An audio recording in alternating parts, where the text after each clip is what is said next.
What is stakeholder management? How do you manage stakeholder in a project? చాలా important question, most of the ఇంటర్వ్యూస్లో అడుగుతున్నారు. అసలు stakeholder management definition అంటే ఏంటి?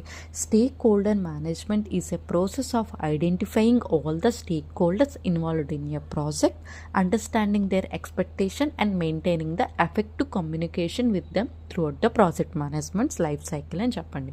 అంటే మన ప్రాజెక్ట్ మేనేజ్మెంట్ లైఫ్ సైకిల్లో ప్రాజెక్ట్ స్టార్ట్ అయిన దగ్గర నుండి ఎండ్ అయ్యే వరకు వాళ్ళతో కంటిన్యూస్ కమ్యూనికేషన్ అండ్ కొలాబరేషన్తో ప్రాజెక్ట్ రన్ చేసుకుంటూ వాళ్ళ ఎక్స్పెక్టేషన్స్ అన్నీ కూడా మనం రీచ్ అవుతూ వాళ్ళ ఎక్స్పెక్టేషన్స్ని సాటిస్ఫై అయ్యేలాగా ప్రాజెక్ట్ వర్క్ కంప్లీట్ చేసి దాన్నే స్టేక్ హోల్డర్ మేనేజ్మెంట్ అని అంటారు. So it involves keeping the stakeholders involved, managing their concerns and ensuring needs are aligned with the project goals.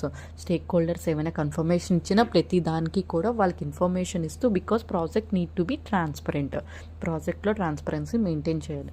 So ఎలాంటి కన్సర్న్స్ వచ్చినా కూడా ప్రాజెక్ట్ స్టేక్ హోల్డర్స్కి ఇన్ఫార్మ్ చేస్తూ project goals అనేది మనం రీచ్ అవ్వాలి. Proper stakeholder management helps avoid conflicts and improves the collaboration and ensures the project success.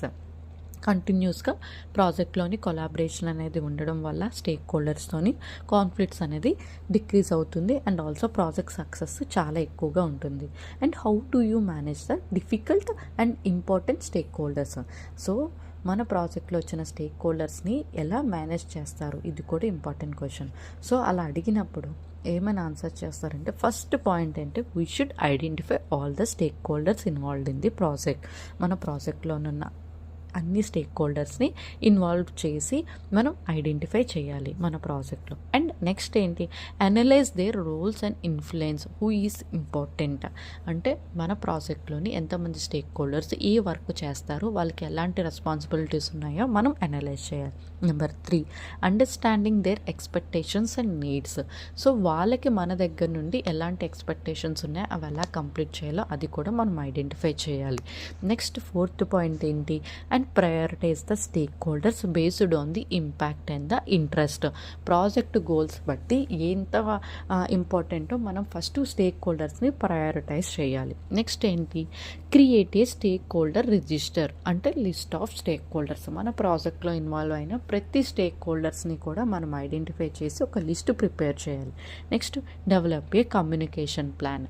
Communication plan అంటే మన project start అయిన ఇనిషియేషన్ స్టేజ్ నుండి క్లోజింగ్ స్టేజ్ వరకు ప్రతి కమ్యూనికేషన్ కూడా, ప్రాజెక్ట్లో జరుగుతున్న ప్రతి ఇన్ఫర్మేషన్ కూడా వయా ఈమెయిల్, వయా మీటింగో మనం ట్రాన్స్ఫర్ చేయాలి నాలెడ్జ్.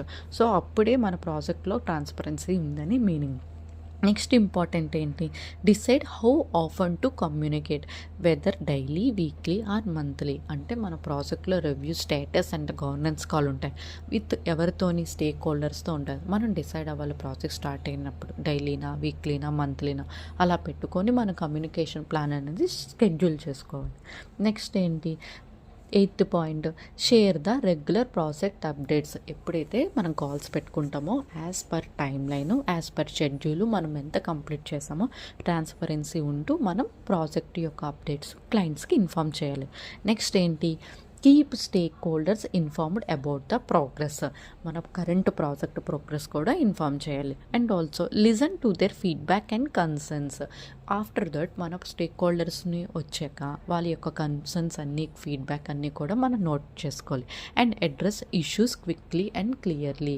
ఒకవేళ ఏమైనా ఇష్యూస్ అర్థం కాకపోయినా, క్లయింట్ నుండి ఏమైనా రెస్పాన్సెస్ వచ్చినా ఇమీడియట్గా వాళ్ళతో ఇంటరాక్ట్ అయ్యి, కొలాబరేట్ అయ్యి ఆ ఇష్యూస్ని, కన్సర్న్స్ని మనం రిమూవ్ చేయాలి. And also manage the conflicts between the stakeholder. Suppose 2 stake హోల్డర్స్కి ఎప్పుడైనా సేమ్ టైం మన ప్రాజెక్ట్ డెలివరీ చేయాలంటే as per risk and mitigation and business impact చూసుకొని మన స్టేక్ హోల్డర్ని ప్రయారిటైజ్ చేసుకొని మనం ఆ స్టేక్ హోల్డర్ని ఫస్ట్ ప్రయారిటైజ్ చేస్తూ మనం వర్క్ కంప్లీట్ చేయాలి. And also set clear expectation from the beginning. మనం ప్రాజెక్ట్ గోల్ స్టార్ట్ చేసేటప్పుడే, ఫైనలైజ్ చేసినప్పుడే అప్పుడే మనం గోల్ అనేది మెన్షన్ చేసుకొని ప్రతిదీ డాక్యుమెంటెడ్ ఫార్మేట్లో, అప్రూవ్డ్ ఫార్మేట్లో ఉన్న ఈమెయిల్స్ అన్నీ కూడా సెండ్ చేసుకోవాలి. అప్పుడే మన ప్రాజెక్టు స్ట్రాంగ్గా ఉంటుంది విత్ స్టేక్ హోల్డర్తో communication. Build strong relationships and trust. క్లయింట్తోని ఒక ట్రస్ట్ అనేది మెయింటైన్ చేయాలి, అదే ట్రాన్స్పరెన్సీ అంటారు. And involves key stakeholder in decision making. And whenever మన ప్రాజెక్ట్లో ఎలాంటి ప్రాబ్లమ్స్, రిస్క్స్ అండ్ ఇష్యూస్ వస్తాయో అలాంటి టైంలో కీ స్టేక్ హోల్డర్స్ని ఇన్వాల్వ్ చేసి వాళ్ళని కూడా మనం డెసిషన్ తీసుకోవాలి.